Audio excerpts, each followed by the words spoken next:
လူကဒေါသဖြစ်တယ်ဆိုတာကိုရှုမြိုက်တာပဲခက်တာက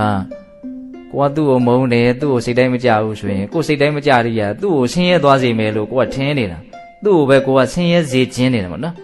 သူ့ကိုဆင်းရဲစေခြင်းတာ तू ကဆင်းရဲခြင်းမှဆင်းရဲမှာသိရင်တော့နည်းနည်းတော့ဆင်းရဲခြင်းရှင်မအောင်ငါဒီလိုကမုန်းနေတယ်ဆိုတော့ဘယ်ကောင်းမလို့နော်ဒါပေမဲ့သေချာတာကတော့ကိုယ့်ရဲ့အမုန်းတရားကိုယ့်ကိုပဲဘာလို့တာတော့လောင်မြိုက်တယ်ကိုယ့်ကိုပဲနှိပ်စက်ဘာလို့အဲ့ဒီစိတ်ကြီးနဲ့နေမလဲအဲ့ဒါအလွန်ယုံညံ့တဲ့စိတ်ဟုတ်လားအဲ့ဒီဥစ္စာကဘာတွေကိုကောင်းထဲပေါ်မှာတော့ကြမ်းတဲ့စကားတွေပြောမယ်ခံရခက်တဲ့စကားတွေပြောမယ်ဒုက္ခရောက်စေတဲ့အလုပ်တွေကိုပဲလုပ်မယ်ပိုးပြီးတော့ဆိုးရတဲ့အနေအထားကိုပဲဥတည်သွားမယ်နော်မေတ္တာရဲ့ဆန့်ကျင်ဘက်ဟာအလွန်မှယုံညံ့တယ်ပေါ့နော်ဒါကြောင့်မေတ္တာတရားနဲ့နေလို့ရှိရင်ဘဝထဲမှာအဆင်ပြေမှာပဲနောက်ထပ်အလွန်ကောင်းတဲ့ဘဝတွေလည်းရမှာပဲသူ့ရဲ့အလွန်ကြီးတဲ့အတွက်ကြောင့်ဘဝတွေထဲမှာအကောင်းဆုံးလို့ဆိုတဲ့ဗြဟ္မဘဝတောင်ပို့နိုင်တယ်လို့မြတ်စွာဘုရားအဲ့လိုဟောထားတယ်